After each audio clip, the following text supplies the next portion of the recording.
We're delighted to host CIWEM here in UCC. I was a member when I was a consulting engineer back in the last century. And I took the academic route. I started a PhD when I was about 36, and I completed it when I was about 39, and I came here when I was 40. So my academic career has been quite squashed, but we're fascinated by the area of energy, climate, and marine within MaREI, which ties in greatly with what CIWEM undertake. So we started this centre back in 2013. It is a Science Foundation Ireland centre. It's one of the first 7 centres, and it's been an incredible journey. It's probably aged me by about 15 years. We've made some great friends along the way, and we've grown quite significantly. So it's an all of Ireland centre, and we're hoping to get Queen's in Northern Ireland to join us. So you can see at the moment we have universities in Limerick, in Trinity, in Dublin, in Galway, Teagasc, DIAS, ESRI, the Economic Social Research Institute. So the concept is for people coming into this country and looking at energy, climate or marine, it's a one-stop shop. So we've academics across the country and we've expertise in different places. And it's been a great process because rather than trying to compete for some funding with someone in Galway, we now work together. So I would spend Tuesday in Galway with 10 colleagues talking about circular economy, environmental management. And so it's a great process. It's a very integrated process. And we now have 200 researchers, and each of these researchers have fabulous stories in many different areas. So we have work in tidal devices, in offshore wind, in materials, we tag mammals, we look at the dive path of seals, we look at gannets, we look at puffins, and the reason is if you're going to have offshore wind, you don't want to be decapitating puffins. And if you've tidal devices, you don't want poor seals being battered in the tidal devices. And it's amazing when we've done a lot of work in the Lower Harbour and we have 3 wind turbines down there. A year was done studying the flight path of birds. So we have a very integrated process. We have microbiologists, marine ecologists, lawyers, we leave lawyers in, civil engineers, electrical engineers, biotechnologists, microbiologists. We have some fantastic people. We have Mace Head in the west of Ireland where we look at particulate matter. So we look at burning wood, and it's good for carbon, but it's very bad for air quality. So we have a whole range of fantastic people who are very enthused by what they do. We also have 50 industries. The model is we have to have industry cash. If we don't have industry cash, we ain't doing the work. So we have 50 fantastic industries who support us, and most of my PhDs spend a day a week in industry. So it keeps us very, very, very relevant. We've done lovely work at the moment with the distillery in Middleton, and they give me lovely bottles of whiskey around Christmas time. So we're looking at decarbonising the production of whiskey. We have the 4th largest whiskey producer in Middleton, well worth a visit. They won the best whiskey for Redbreast, 10 years old. So we look at how do you decarbonise that? How can they be carbon neutral in producing whiskey? What's very interesting is they have 60 megawatt boilers. And if you say we're going to electrify everything, if you try and run 60 megawatts of electricity down to Middleton, it's massive. And they use gas. And they want to decarbonise. So they're looking at renewable gas, or they're looking at other things. We have brought in our first year, I know Gillian's in the room someplace, we had to put in cash. We had 1,017 industry cash after year 1, 1,000 euros. We've now brought in 63 million. So we're now a large centre. And the idea is that our PhDs go to industry. We want our brilliant young academics to sit in industry and revolutionise this country and make it sustainable and innovative and brilliant. And we have collaborations across 36 countries. Our motivations are quite simple. Energy, which is a major component of climate change. Climate, and we have a lot of adaptation, mitigation, we have a lot of dialogue. We do a lot of work where we go into communities and we talk to communities about what they can do, what they could do, and then we go away and we need the communities to think about it and we go back in. And it's termed education and public engagement. I didn't know what EPE meant a year ago, and now it's one of the most important aspects of my life. We have to record, each of us, every year, 4 pieces of EPE. We had to say what they thought beforehand, what we said, how long we stopped talking for, and what we thought afterwards. So we have to engage. And the concept is that we have a literate community of people who believe in good science, and they believe in evidence, and I really feel that evidence is something that's been trashed around the world in the last few years. I mean, evidence is evidence, and we're trying to go to using the evidence of what can happen. One thing I found amazing, we were going to Dingle to talk about different concepts, and the day before we went, there was an activity where someone who was against 5G was presenting that everyone would get cancer. And we were looking at supplying mobile phone data that they could turn on and off their immersions, and all of a sudden this is going to give them cancer. So it's amazing what you meet when you engage with people. So you bring them back and you talk about, well, look, you have a phone against your head. We're looking at you organizing the temperature in your house. We're looking at electric cars and how it can all work together, the Internet of Things. And the blue economy is very, very important. So we have a massive, between Britain and Ireland, we have a huge ocean. And in Ireland, we talk about sea blindness. We really haven't engaged with the ocean, and it's such a huge resource, and the resources in the ocean are things that we now want to utilize. If I take a step back as to why we're all doing this, this is from Brian Gallagher. So there's two directors in MaREI, myself and Brian. Brian is Professor of Energy Engineering here. So these are some of his graphs, and you can see the red line is business as usual, and this is Ireland, and it's a low carbon point. So if we do nothing, we're going to continue producing more and more and more and more. And then we have this target of reducing energy down to 20% by 2050. And that's a huge task, to be 20 times more efficient in what we do. It's a massive task. And this is our proposal. So you're reducing, you're greening, you're using wind turbines and PV. But the problem is cattle. We have the third highest level of bovinity in the planet. Bovinity is defined as being bovine-like. That's not what I mean. What I mean is ratio of cattle to people. So we have about 7 million cattle and about 5 million people. And they belch and they burp and they have big slurry storage that are emitting methane into the atmosphere. And we're looking at Food Harvest 2020 and increasing the herd and more milk and more meat. And that's what happens. That's going nowhere. So our 80% reduction in carbon is a 50% reduction in greenhouse gas. And that's a big, big problem. And globally, bioenergy is quite important here. I found this unusual in that modern bioenergy is what they term it, but bioenergy supplies the same amount of energy as all the other sources together. So when you look at wind and solar and PV, modern bioenergy is the same quantity. So we need bioenergy. When you look at electricity, electricity is only 20% of energy. 40% is transport and 40% is thermal energy. And we have electrified far, far better in terms of decarbonisation, but we're not doing it in transport. Most of us here are probably driving. And I would imagine anyone who came on this island came on by a plane or a ferry, which is using fossil fuel. We find it very difficult to decarbonise aviation. Fossil fuel, I have a new PhD starting, we can solve that problem. But even in heat, it's bioenergy. In transport, it's bioenergy. So it's an area that's quite important. And the International Energy Agency have a perspective, we need to double bioenergy. And we need to use that bioenergy in transport. And then they talk about negative emissions. And this is where I read this report, the European Academy of Science, and after I read that report, I didn't feel that good. So these are emissions, and this is what we have to do. So this is 2070. So carbon neutral by 2070. And this is a massive ask. I mean, when you're looking at China and Brazil and rainforests and ferries, and like I don't know what's going to happen to planes and ferries and cars.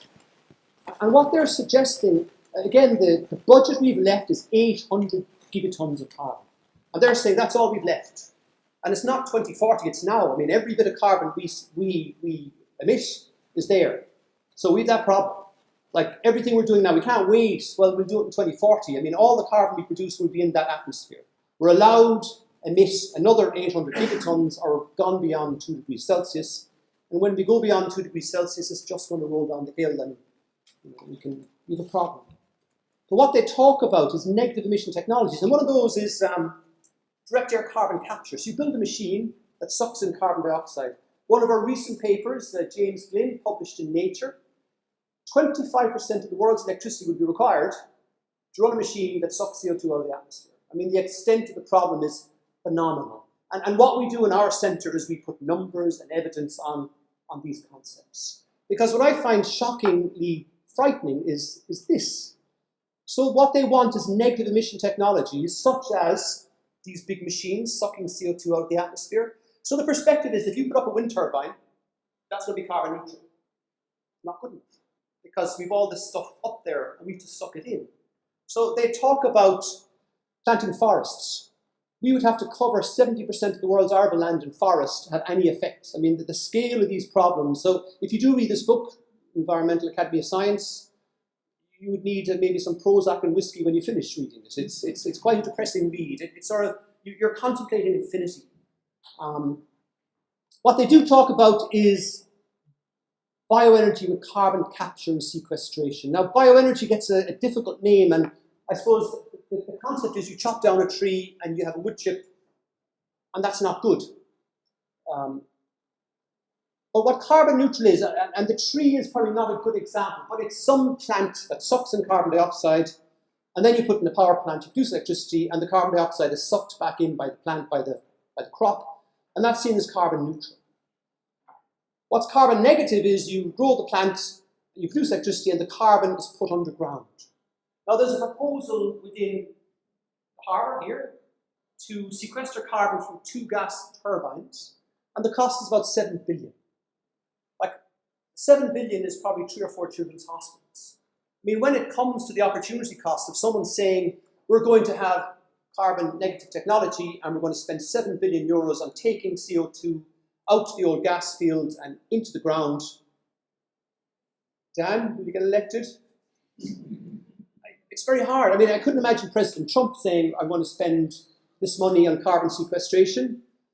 So it is a problem. And I mean, we do have this problem. I mean, this is what the IPCC say we need to do. If you want to be neutral in 2050, you're building these things in 2035. So one thing I'd like to get back to is my idea of bioenergy is a lot more complex than wood chips. And within our review over the years, people talk about, well, offshore wind is 4 cents a kilowatt hour, you can forget about bioenergy. What we do have in Ireland, again, is this level of bovinity. We have 30% of our greenhouse gas coming from cattle. We have food waste. And if you slurry in a tank, methane goes off up to the atmosphere, the global warming potential at 28. So you've got a big problem. We have all of this methane that's going to the atmosphere, and we can't ignore it. And people say, well, just cover it. If you cover methane in a tank, your health and safety guy is going to shut you down. So, like, there is a concept of if you store that methane and you put it in a bus, the global warming potential of CO2 is 1. It's 28 times better to emit carbon dioxide than to emit methane. And these are things I see, and my Twitter sphere, I talk about in my own mind, I have these evangelical environmentalists who say, you're producing carbon, you can't have biogas. But this is a plant in Sweden, Linköping, and they have a slaughter facility. Now, we have lots of slaughter facilities. When you slaughter a bovine, you've got 150 kilograms of belly gas, fermented silage, and it's hot, and it produces methane, and we plough it into the land. So what they do in Sweden is they put into a big digester, they make methane, and they run the bus service. So they have 65 buses, all the waste collection lorries. They have 600 cars, and they have a train all running on methane. And that is greenhouse gas negative. So the more you drive, the better off the environment. So I have an electric car, I love my electric car. But I'm very aware that it's 30% green and 70% brown, because the Irish electricity grid is 70% brown. But if you're driving that, you're greenhouse gas negative. If you drive an electric car, you're making a 30% improvement on your electricity supply. So I work also for the International Energy Agency, and we produce these books. So we're trying to disseminate information. We're trying to educate the workforce into the complexity. It's not black and white. There's all these colours in between. And this is a lovely farm in Denmark. And it's an organic farm. There's no weed killer and there's no fertilizer. They have animals, and they put the dung in a digester, and they're making biofertilizer. So because they have a biofertilizer, they get very, very good yields of crops. And they also produce milk, and it's certified as greenhouse gas negative. I would see that as a lovely model for Ireland. We have lots of cattle, get rid of fossil fuel. When you talk about fertilizer, it's natural gas. We make fertilizer out of natural gas. So you get your biofertilizer, and you make organic biogas, and you can be carbon negative. This is a brewery in Austria, and they're carbon neutral. So they make beer, and they take all the stillage, and they make biogas, and the biogas goes into the burners, and they don't burn natural gas anymore. They're burning biogas. This is a colleagues of ours in Brazil. They had 400 hectares of campus parkland grass.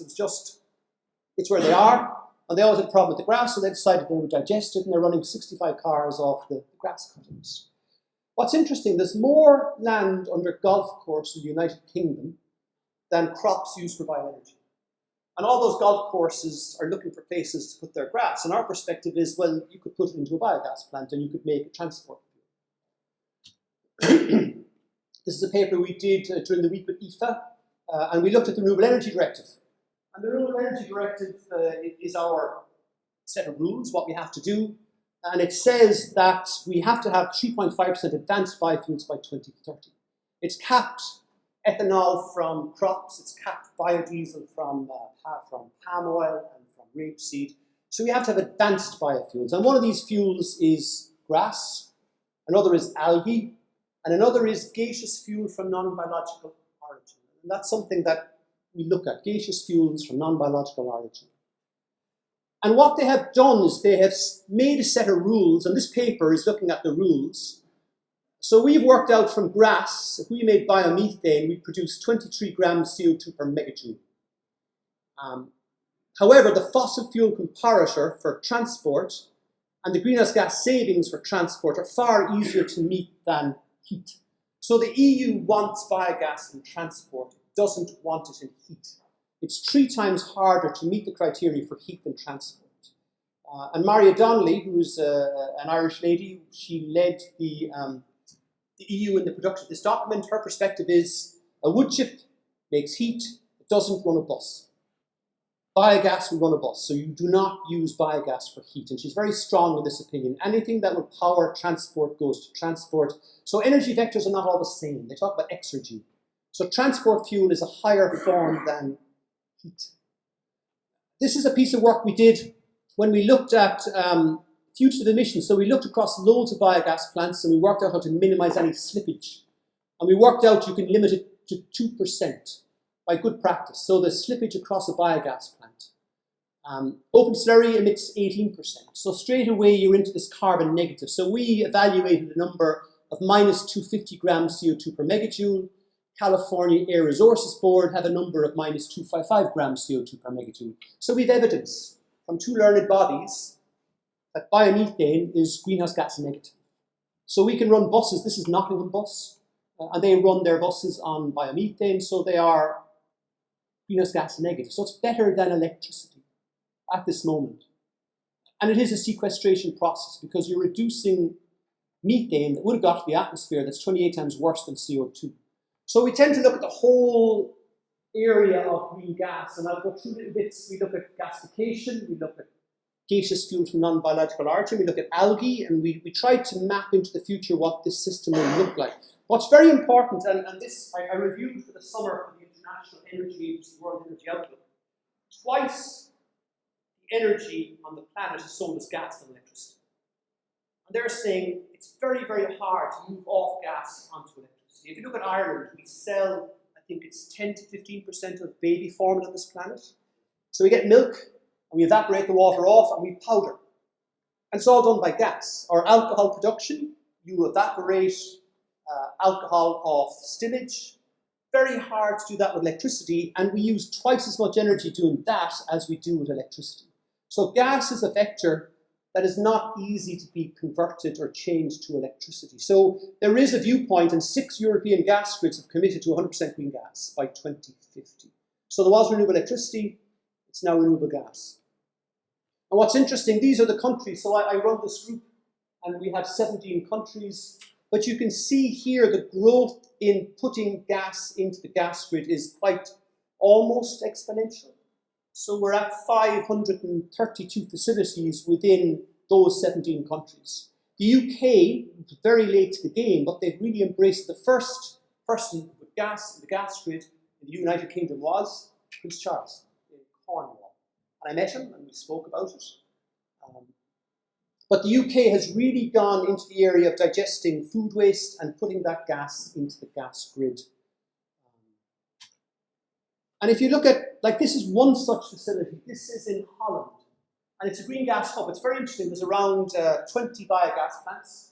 And they pump their biogas to a hub. And this hub processes that biogas. And it makes CO2 and it sells the CO2. It makes biomethane. It makes liquid biomethane. So they only take biogas and they process it and they sell about 20 million litres of diesel equivalent per annum in the form of methane. I won't spend too much on this. We can gasify woody crops and we can methanize them and put them into the gas grid. One thing I've really enjoyed doing as an academic is seaweed. We have a huge resource of seaweed around these islands. One problem we have is ulva lactuca. I cycle by here on a Sunday morning. Sea lettuce. It's about 5% ammonia and 5% sulfur. It smells of rotten eggs. It comes from bays which are long and shallow and suffer from eutrophication. So non-point source pollution and septic tanks cause too much nutrients in the bay, and you get this problem. We get 10,000 tons in Timely, which is here. Lannon Bay in France gets about 100,000 tons. And we worked with an industry that we could power 285 cars by converting that to biomethane. We're also being consulted at the moment about sargassum, both in Mexico and the Caribbean. It's a very similar type of seaweed lacking any structure. But we then started looking at really nice seaweed. So we go down to West Cork, and we take the seaweed in January, February, March, April, May, June, July, August, September, and we go with crab sandwich. And the seaweeds are lovely. This is MaREI digitata. It's common kelp. And what we found is when we looked at it that this is carbohydrate, this is protein, this is salt, very salty. But as you come towards the summer, this is August, you get lots of carbohydrates, very little proteins, a lot less salt. It's like an apple, it ripens. And we can get 50 litres of diesel per tonne of this laminaria. And then the idea is that you cultivate seaweed, and I have colleagues in Norway who grow seaweed to clean the water. So they have eutrophication of bays, they grow seaweed, seaweeds clean the water. So the concept we're looking at, if you grow fish, like the salmon we had in the room inside, 10 times less carbon per calorie than beef. So you grow fish, and then you surround the fish with seaweed. The seaweed cleans the water, and it grows typically 2.5 times faster around the fish farm than in pristine waters. So I travel over to China quite often, like some great Chinese colleagues here. And in China, they actually spread fertilizer on the water to make the seaweed grow faster. So the concept is, you grow fish, and then you grow seaweed that cleans the water, and the seaweed ripens in August, and then you make silage out of that seaweed. And the reason you make silage is that you want to have a feedstock all year round, not just in August. And also you make some lovely volatile fatty acids, lovely acetic acid, butyric acid, and the bugs really like it, and they make lots and lots of gas. And we can also make products like polyphenols. In bladderwrack, there's lots of polyphenols. We can make alginate. My daughter's vegetarian. She bakes a lot. She won't, for some reason, doesn't like rendered animal parts in her cheesecake. So we have to find vegetarian alginate. So it's all, on my birthday, my wife brought me for a seaweed bath. So we bathed in Fucus spiralis at 60 degrees Celsius, and it's all twiny. It's very refreshing. I would advise it. But it's full of alginates, which are great for gelling agents. So when we look at all the seaweed around this country, we have a huge technology that we pay very little attention to. So we found that ensiling seaweed made us a lovely source of biofuel. And then we started looking at microalgae, because the EU talk about the holy grail of microalgae, and my colleagues in China have some huge microalgae ponds. So you can use the CO2 from biogas to grow microalgae. And microalgae can be sold. So in China, you get these pellets of microalgae for 25 euros a packet. So the idea is you might be in rural coastal Ireland or Cornwall, and you have your slurries, you have food waste, you put in some seaweed, you take out polyphenols and alginates, the residue goes into the biogas plant. You then upgrade that for biomethane and run some buses, and the CO2 then can be used to grow microalgae. So one thing we talk about in the west of Ireland is keeping GA teams. We want to have young men and women in our rural communities that they'll be vibrant communities, that they will play local sports, that they will keep the place alive.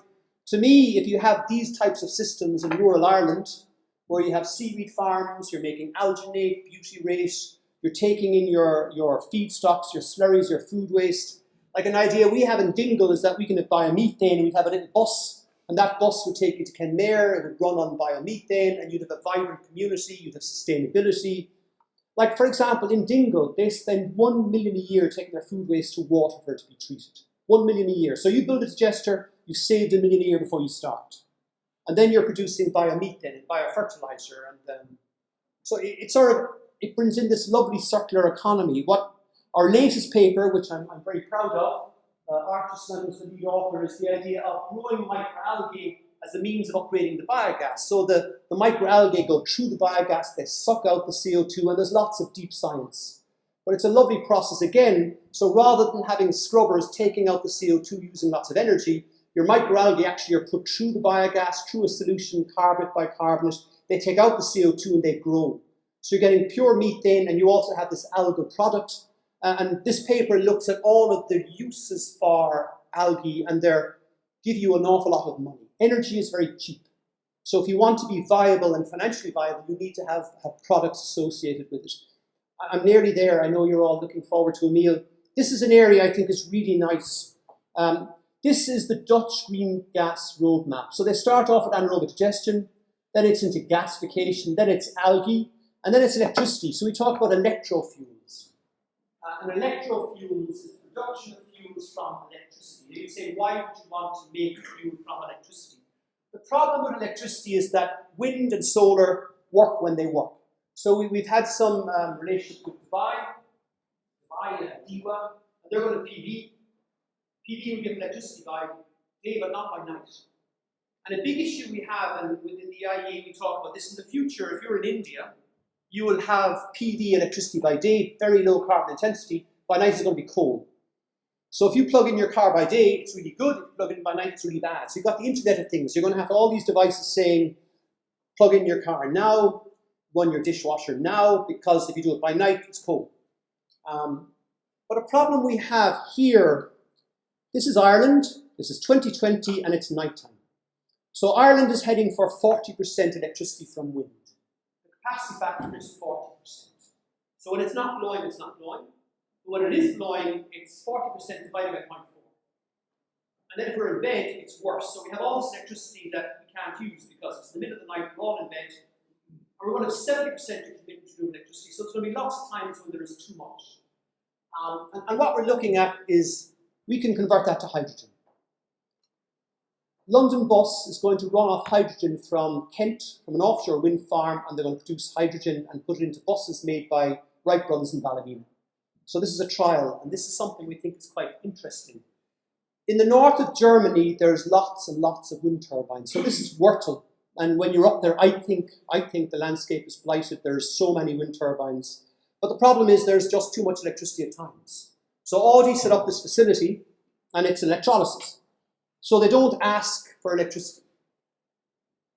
I spent some time with the manager of combined cycle gas turbine, and he was more stressed than me, which is quite unusual, because he has to go offline because the wind turbines are coming on. He has to go offline by night. If he doesn't come back on in a half an hour's time, he's going to lose his tariff. So it's on, off, because the wind is blowing, the wind isn't blowing, and he is a combined cycle gas turbine. And a lot of the gas turbines are now charging €100,000 to go offline and €100,000 to come back online because they need a model.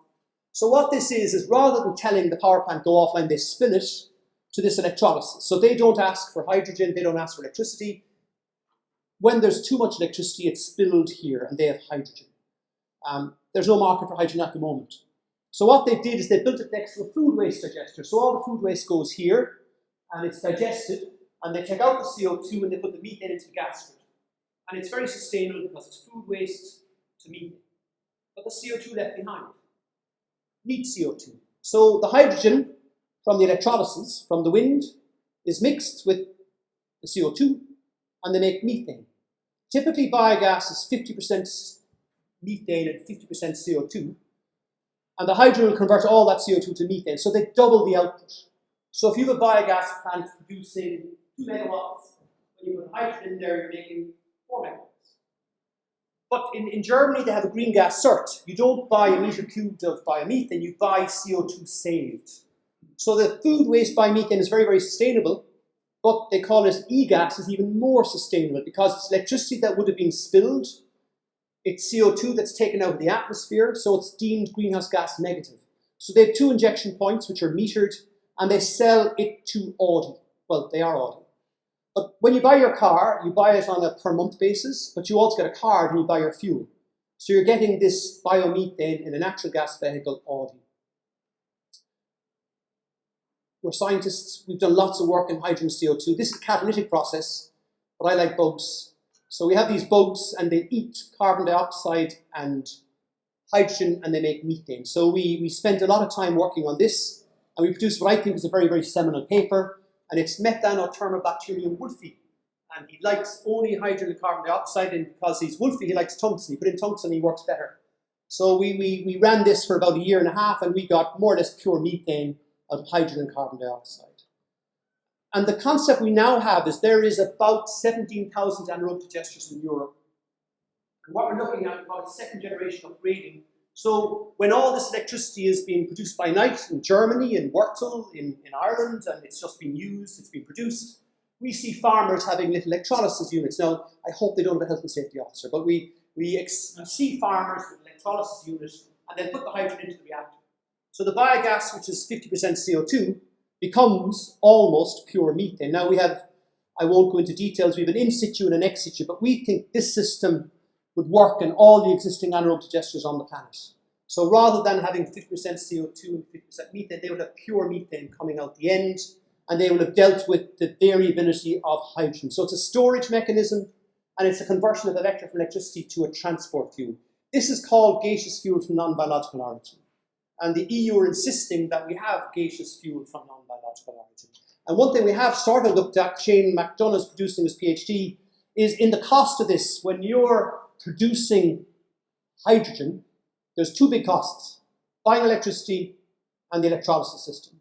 And people talk about curtailed electricity. So you get that electricity that is spilled for 1,000 hours a year, and you get very, very cheap electricity. The problem is if you're operating for 2 hours a day, it's 12 times too big, and your capital costs get really, really large.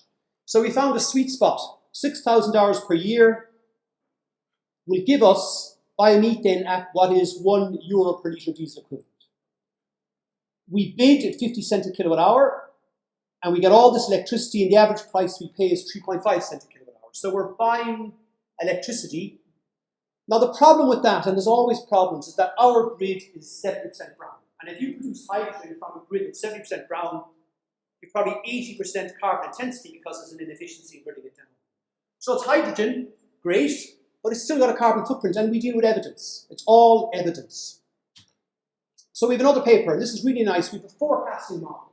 So what we've looked at, and again, we need the Internet of Things, is that if the wind is high, we know that all those wind turbines will be on, and we will have green electricity, and also curtailment will happen. And when curtailment happens, electricity gets cheap.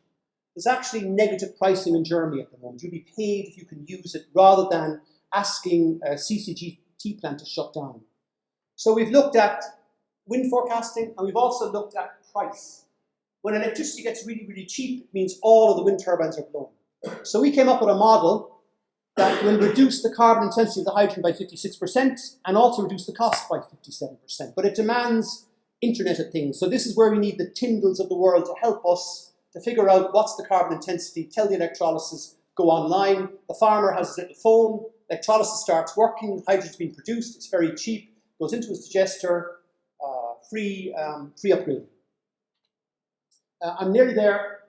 Denmark, I'm very fond of Denmark. Denmark has a lot of anaerobic digestion. They tend to have co-ops, they work very well together. So we've done a lot of work with the Danish colleagues. At the moment, Denmark has the highest portion of renewable gas in the grid, 10%, but they have another 10% that goes to combined heat and power. So at this moment in time, Denmark has the production capacity of 20% of gas in the gas grid.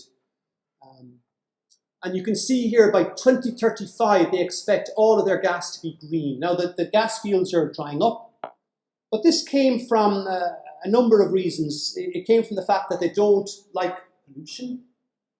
So they don't like contaminated water, so they said you can't spread slurry on the land because it causes pollution. And therefore it has to go into a digester. So this produces about 20 million litres of diesel equivalent per annum of biomethane, and they're expecting to add power to gas to the system. So they're going to take hydrogen from loads of wind turbines in Denmark, stick hydrogen in, you double the output. So they're going for an awful lot of green gas with electrofuels in there. And this is where policy is quite interesting. They're actually exporting to Sweden. In Denmark, they're funded to build the digesters because it reduces water pollution. They sell it into Sweden. Sweden is not grant-aided to build digesters. Sweden has a very high tax on fuels. So if you're Danish, you get a grant to build your digester, you get cheaper biomethane, you sell it to Sweden, and you avail of the carbon tax in Sweden. So the Swedes are very upset that it's cheaper to import gas from Denmark than to produce it themselves. So what we need in Ireland is we need a bit of policy, and I've spoken to our Minister for Energy, I've spoken to Tagus, I've spoken to the Sustainable Energy Authority of Ireland. This is a plant in Denmark, again, I'm very fond of it. 50% of all slurries are now captured by anaerobic digestion in Denmark because of water pollution. So what they have is, if you're a farmer, you can't put it on the land. It has to be digested first. So this is a system of pipes. So they have little pipes going out to farms. So the average radius of collection is 25 kilometres. The farmer goes to a sump, drops the slurry in there. It's churned off to the digester. There's an anchor tenant. In this case, they have wastewater sludge and flotation sludge as an anchor tenant. All the slurries come in. They send biofertilizer back out to the farmer. And when you digest slurry, it becomes a lot more amenable in terms of nutrient value. They have a trailing shoe. I know in Ireland we like to throw our slurry up in the air and see where it lands, and all the stuff is volatiles. You can't do that in Denmark. I don't know why. They put it into the ground, they put it along, and it's far more effective. So again, they're producing 20 million litres of carbon negative biomethane, and they sell a lot of it to Audi. We looked at Ireland, and one of the things we're looking at is freight. And we see freight is very important because how do you decarbonise? And we do a lot of work in the west of Ireland. I spent some time with Tralee Oysters, a fabulous place out in Castle Gregory. They grow oysters, little seeding guys, and they grow for 4 years. And they have a bag this size, and they auction it. They get about 10,000 euros, and they put it in the back of a truck in water, and they have around a 20-hour window. Brexit is causing them massive problems because we have a land bridge.